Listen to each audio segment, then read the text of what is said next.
Dear friend, after a lifetime of working, loving, and carrying more than our share of burdens, we come to realize that the most precious thing in old age is the peace we can hold within. But peace doesn't come from nowhere. Sometimes we have to learn how to let go. Let go of expectations, let go of control, and let go of habits that once helped us survive, but no longer fit the life we are living now. Have you ever quietly asked yourself, why does everything feel harder to hold on to the older I get? Holding on to your health already difficult, holding trust with your children even harder, and holding on to a sense of respect within your own family sometimes. That's the thing that stings the most. It's not just a fleeting sadness.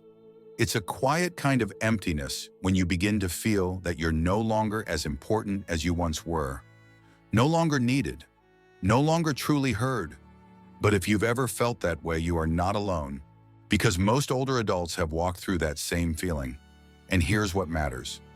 You can move beyond it gently and with grace, not by fighting it, but by understanding life as it is, by adjusting the way you live, by choosing to slow down, go deeper, and live in a way that still feels meaningful to you.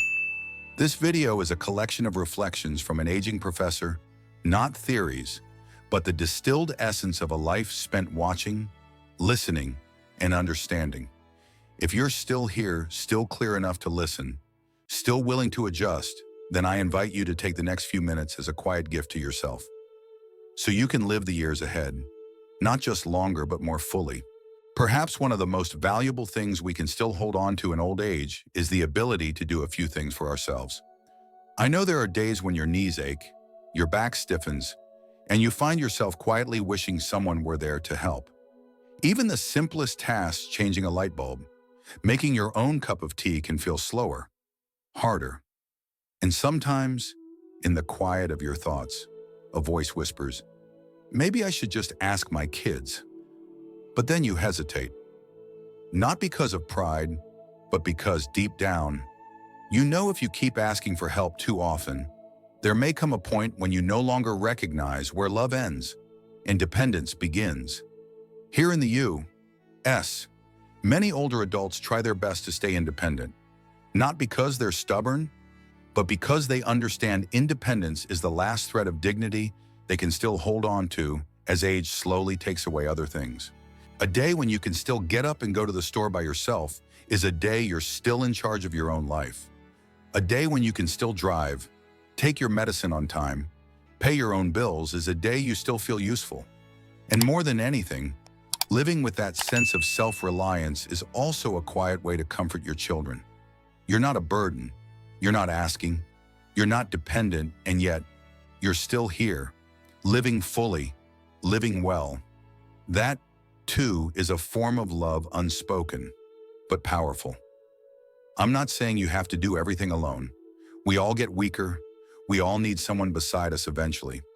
But what I am saying is this: if there's still one small thing you can do for yourself today, don't let it go, because each little act of independence is a step toward preserving your worth, not just for others, but for yourself. Old age doesn't diminish you. As long as you can think clearly and choose a way of living that suits you, you are still free.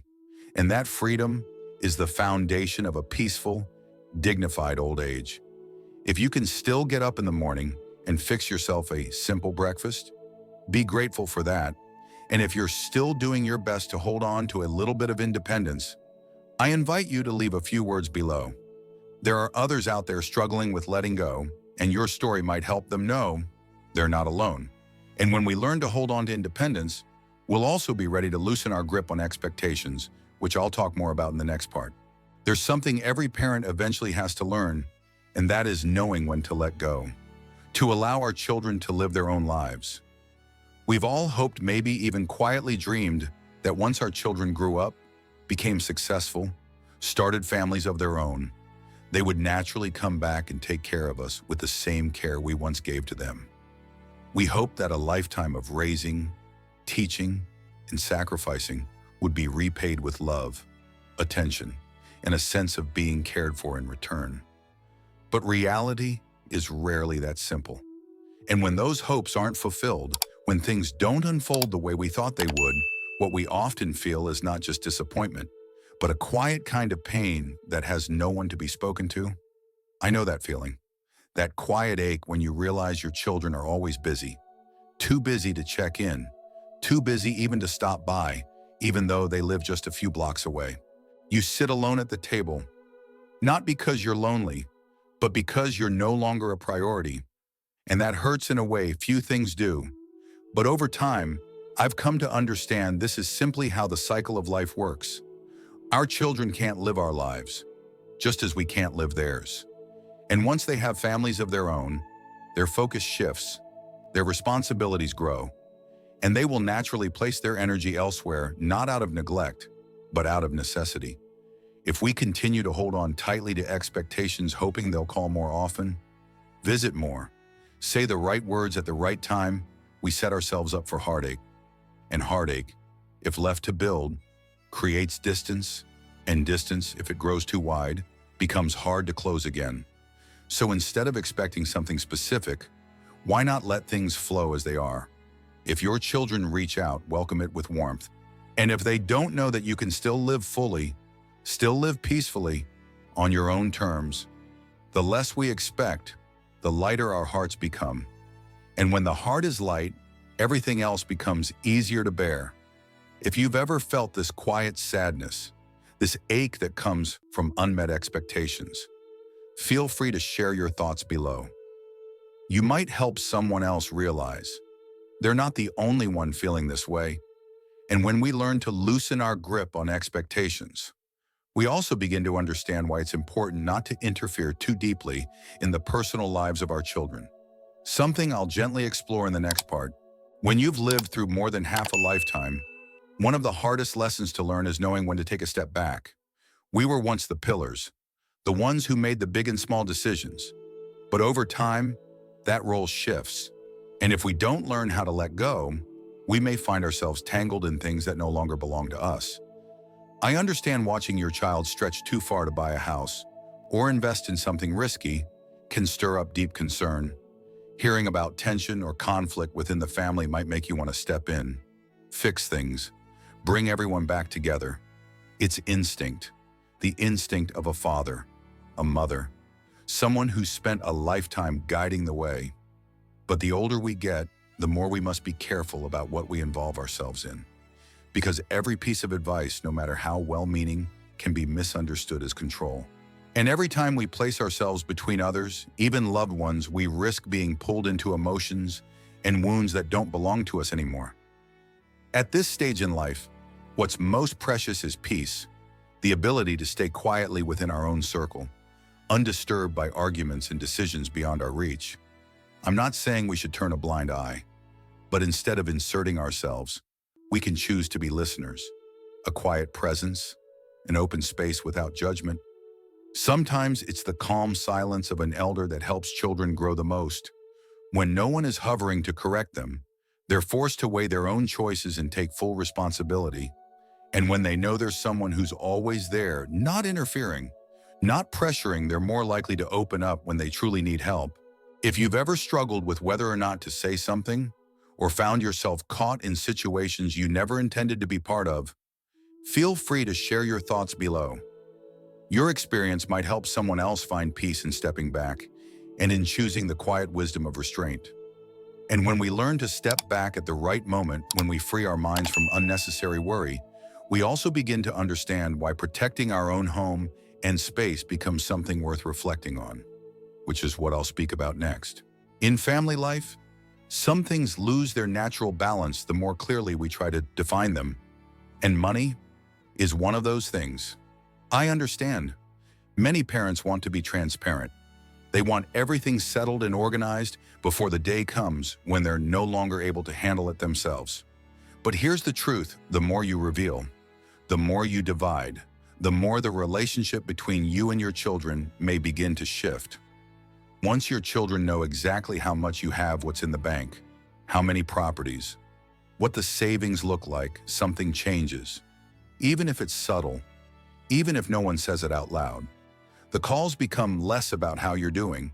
The conversations lose their lightness And somewhere deep inside, you start to feel like a set of numbers waiting to be managed, rather than a person to be cherished. It's no one's fault, really. But when everything is laid out too early, too precisely, what used to feel simple and warm can turn into calculation, however small. Keeping a bit of privacy around your finances isn't about distrust. It's about preserving balance. When your children don't know everything, any love or attention they offer feels more genuine, more freely given. And more than that, having some control over your money means having a degree of independence. As long as you can decide how it's used, you still have a say. You still have freedom. That freedom also brings respect, because in a household, the person who controls nothing is often treated as if they have nothing left to offer.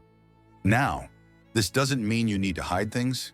If you choose to share, do so in a way that's measured, enough to offer peace of mind, but not so much that it invites assumption or gives the impression that decisions can be made without you. What matters most is that your children love you for who you are, not for what's written on a bank statement or the value of the home you live in. If you've ever struggled with how much to say or what to hold back, feel free to leave a comment below. Your thoughts might be exactly what someone else needs to hear today. And when we learn to hold on to the things worth protecting, we also begin to see why the home we live in, the place holding all our memories, is something to think carefully about too. I'll share more about that in the next part. After living through so many decades, you begin to realize some places aren't just places to live. They become part of your soul. I believe you felt it too. Every little corner of your home holds a memory. The sound of the wind brushing past that familiar window. The old chair still sitting in the corner. Everything still carries the imprint of those who once lived with you, some still here, some long gone. It's not just walls and bricks. It's where peaceful mornings unfolded, where quiet evenings passed, where silent dreams were once gently nurtured. That's why, if you don't truly have to, please don't be quick to give it away, even if someone is gently persuading you, even if your children promise to take good care of it, because once it's gone, you may lose far more than a roof over your head. Many older adults in the U.S., especially those living alone or moving into care facilities, know too well that hollow feeling of no longer having a place that's fully theirs, no longer choosing where they sleep, what picture to hang on the wall, or where to sit quietly with a cup of tea in the afternoon. That subtle loss, the quiet pain of no longer being the owner of your life, is something hard to put into words, but easy to feel. I'm not saying you shouldn't move if your health declines, or if there's no one left beside you. Sometimes change is necessary, but if you can still live there, if that home is still the place you want to return to every evening, then hold on to it, not just because of its value, but because it carries your memories, your sense of freedom, a piece of who you are. Sometimes a simple little house is the one thing that reminds you you still matter in a world that seems to be changing far too quickly. If you're weighing whether to keep or let go of the home you live in, feel free to share your thoughts below. You might find comfort in knowing others are walking through the same quiet dilemma. And when we learn to cherish our homes, we also begin to understand why the older we get, the more important it is to protect our boundaries, which I'll reflect on in the next part. There are things no one says out loud, but everyone feels them, especially when a parent stays in the home of a child who now has a family of their own. I know, sometimes you just want to stay a few days, to help out, to feel close, but then one day becomes another. And slowly, things start to overlap, not because anyone means harm, but simply because each generation moves to a different rhythm. Have you ever been in that situation where nothing quite feels like your own space, but leaving feels just as hard? Part of you wants to stay near your children and grandchildren, but another part quietly worries that you might be intruding. Or worse, that they'll see you as someone who's overstayed your welcome. The bond between parent and child is sacred, but if we don't keep a gentle distance, even that sacredness can wear thin over time. A short visit is a connection. A long stay can become a disruption, not only for their lives, but for your own comfort and peace. I've seen many older adults feel strangely lost in their children's homes, unsure whether to speak or stay silent, unsure if they're making things harder for the very people they love most. And the worst part, when they sense it, they withdraw even more. They stop asking. They stop expressing themselves, feeling more like a guest than family. But keeping distance isn't about coldness. It's about giving space so your children don't feel they have to carry another role, the role of constantly keeping their parent happy. And for us, it's about preserving our own independence and that quiet sense of peace in making our own choices. At this age, what we truly need isn't to live with our children every day. It's to meet in joy, then return to our own space with lightness in our hearts. That's how bonds last. They grow deep without becoming too tight. If you've ever felt this inner struggle of wanting to stay, yet knowing you should step back, feel free to share your story below. Even one line from you might make someone out there feel less alone. And once we learn to gently manage the space in our relationships, we'll also find it easier to balance the love we give, especially when it comes to grandchildren, which I'll talk about in the next part. There may be no greater joy than watching your grandchildren grow up to hear the sound of their laughter echo through the house, filling every room with light. But sometimes, behind that sweet laughter are aching backs, sleepless nights, and a body slowly running out of energy, and yet, we stay silent. I know many grandparents have said, well, as long as I can still help, why not? And so, we quietly step into the role, babysitter, cook, housekeeper, always on our feet, always available. We spend our days surrounded by little ones and chores, and by the time the house grows quiet in the late afternoon, we find ourselves worn down, returning to our room with legs that barely carry us and no space left for ourselves. Loving your grandchildren is natural. There's no question about that.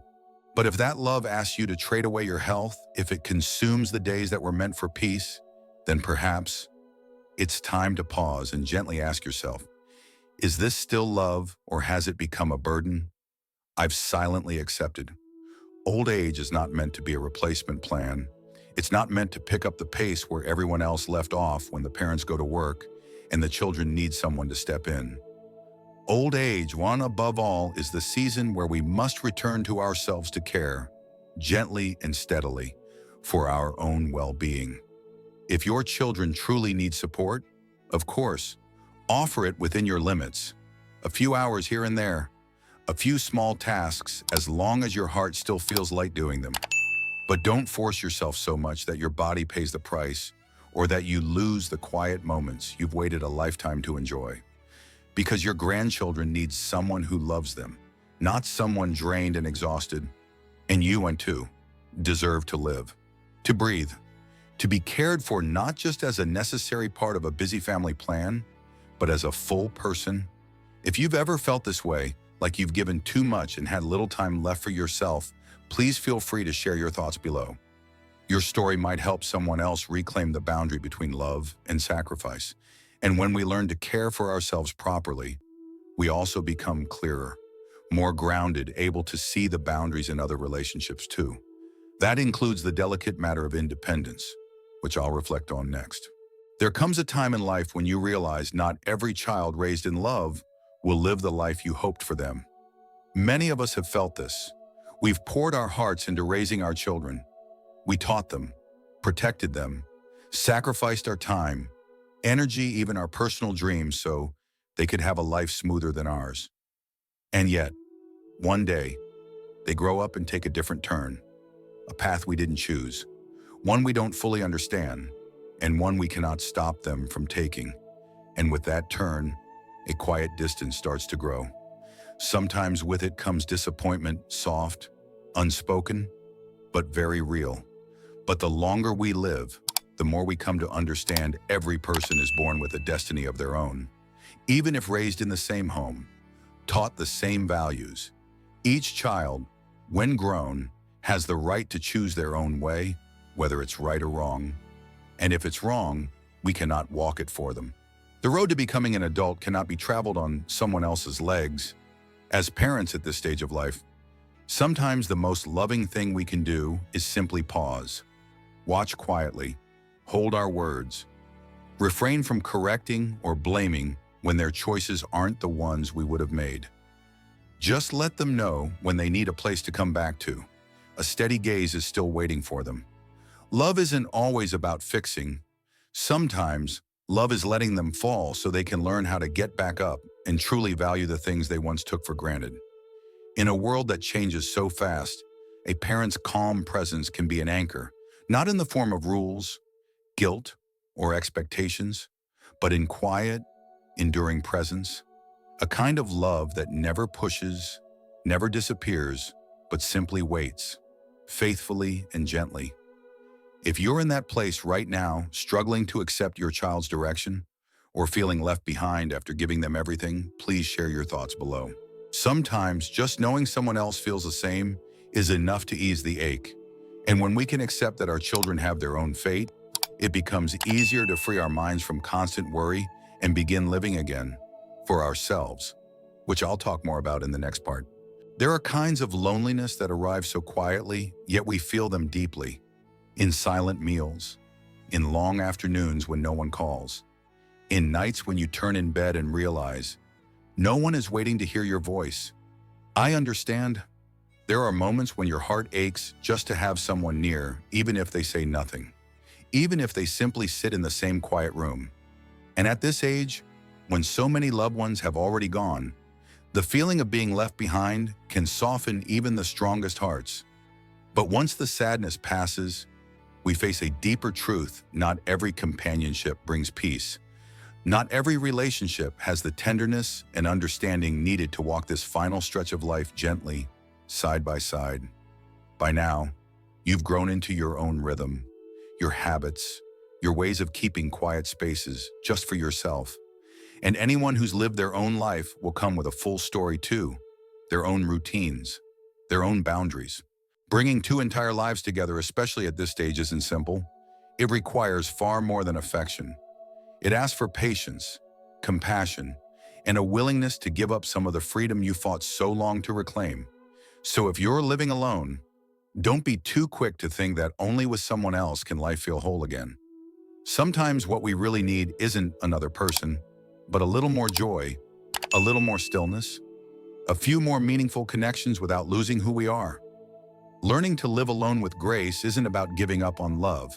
It's about recognizing the quiet peace you've earned after a lifetime spent caring for others. If you're living alone now, or considering whether to seek a partner at this stage, feel free to share your thoughts below. That reflection might help someone else, and maybe even help you see things more gently. And when we learn how to be alone without feeling lonely, we also begin to understand what to hold close and what to release, which I'll continue exploring in the next part. If you still have someone walking beside you, someone who shares dinner each night, someone who watches the evening news with you, that in itself is already a quiet kind of blessing. I know not every relationship is perfect. The longer we live together, the clearer our differences become. Sometimes it's the smallest things, a careless word, a daily habit that wear on us. And especially now, as our bodies grow tired and our hearts more fragile. Even small frustrations can feel heavier than they should. But for that very reason, we should treat one another more gently. At this age, we don't have much time left for sulking or resentment. We no longer have the strength for drawn-out arguments just to prove who's right. What we need now may be far simpler, just someone who knows when to be quiet, someone who leaves us space when we need it, someone who understands that even without words, there's a bond that runs deep. A life partner may not always bring us joy, but if you look closely, you'll see they are often the one who knows you best, without needing to say much at all. They've witnessed the full arc of your life, from when you were strong and full of youth, to the quiet days you now walk through together. And in the end, what soothes the heart isn't who won the argument, but simply that after the silence, they're still there. So if you can, offer one another a little more peace, a bit more kindness, a touch more softness, just enough to make these final years less wasted on things that don't matter. Life already has its share of hardship. Let's not make the person beside us another source of weight. If you're in a long relationship and have ever struggled to keep the harmony, please feel free to share your reflections below. Perhaps someone out there is on a similar journey, and together, We can learn how to hold on to peace not just for ourselves, but for the one who's walked nearly a whole lifetime with us. And once peace settles into the heart, we'll begin to see other things more clearly, even how we spend, how we enjoy life, and how we allow ourselves a bit more comfort, which I'll talk about next. At some point in life, we begin to understand living simply doesn't mean living joylessly. I know many of us have spent most of our lives saving pinching pennies, counting every meal, putting everyone else's needs before our own. That habit of setting things aside is so deeply rooted that even after retirement, even when living alone with no one else to care for, we still hesitate to spend money on ourselves. But take a moment and ask yourself, if you've spent your whole life living for others, then when does your time come? A good meal, a small item that brings you joy, a short trip within your means, none of that is extravagant. It's a gift, a quiet reward for all those years of restraint, a gentle reminder that you still deserve joy, even if it's just a little. Many older adults in America still hold on tightly to their savings, wearing shoes long past their comfort, avoiding the heater to save on electric bills, skipping small pleasures because they believe, I'm too old for that now. But what we truly need has never been about material things. What we need is the feeling of living just a little more fully, a little more brightly, a little more at peace. Money, if it isn't used to care for your body and your spirit, then what is it really? For we can't take it with us, but what we can leave behind are memories and an example for our children and grandchildren that life is meant to be experienced, not simply stored away. I'm not encouraging anyone to be wasteful, but I do believe if you still have the strength to walk the park, eyes that can take in a sunset, a tongue that still delights in good food, then you have every right to enjoy those things without guilt. If you've ever hesitated to spend money on yourself, if you've ever thought, I'm old now, I don't need anything, try writing down one small thing you've always wanted to do, then go ahead and do it.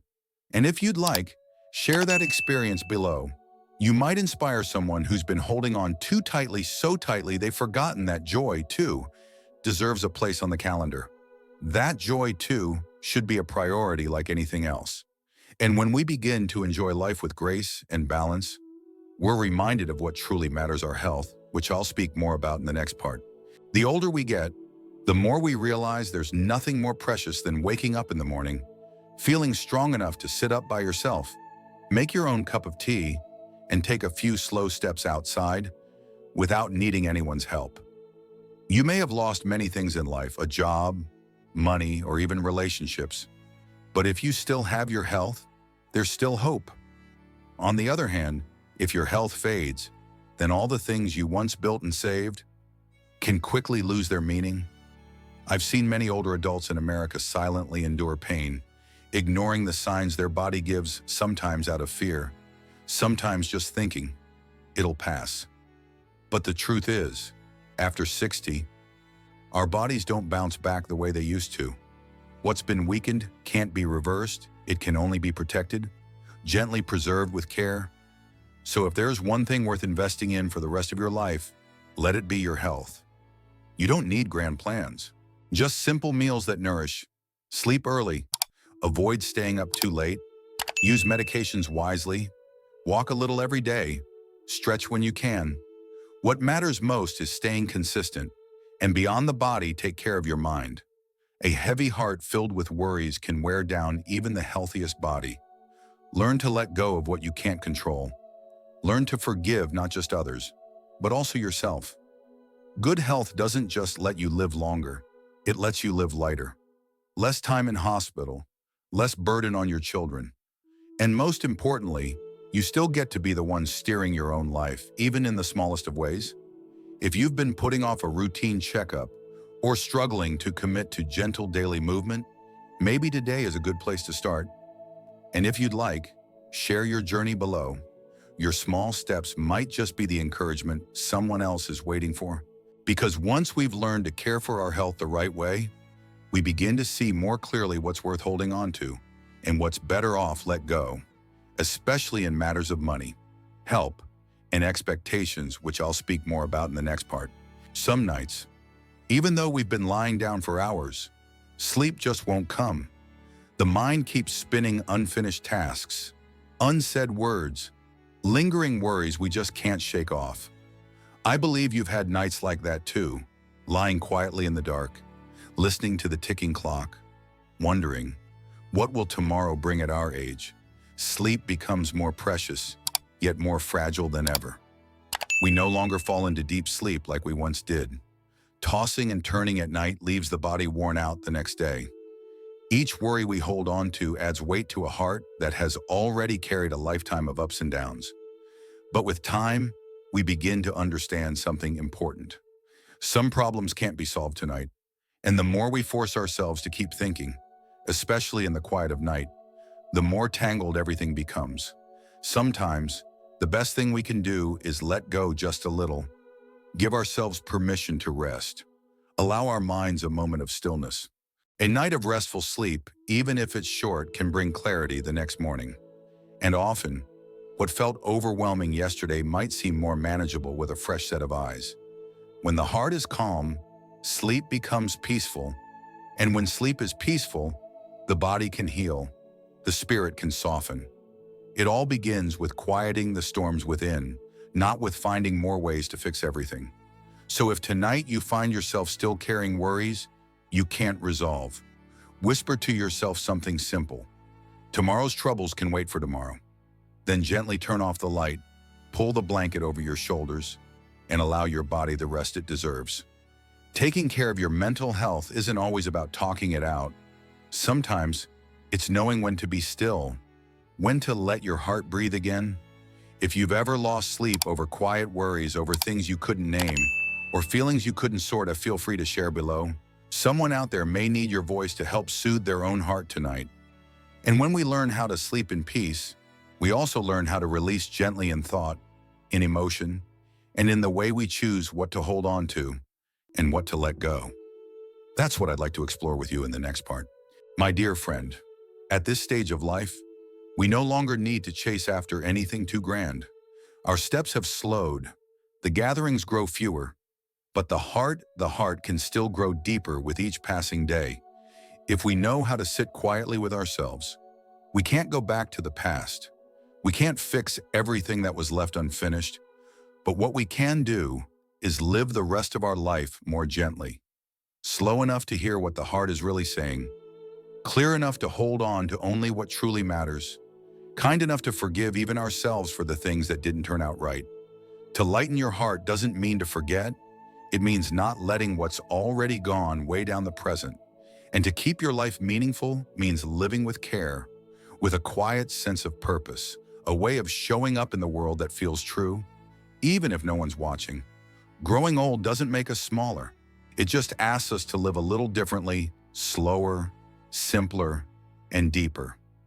If you've stayed with me through all these words until now, perhaps there's a part of you that still wants to hold on to something meaningful for yourself. It doesn't have to be anything grand, just peaceful enough that each day doesn't feel wasted. If you feel like it, please leave a small note, a thought, a feeling, or even just a quiet hello. Not for agreement or debate, but simply so I know you're still here, still wanting to live a life that matters even if it's done quietly. And if you know someone who might need to hear this, please consider sharing this video with them. Perhaps on a quiet afternoon, these soft words might find their way into a tired heart. Until next time, I hope we meet again, just you and me, sitting down, listening gently, like old friends who've never been in a rush.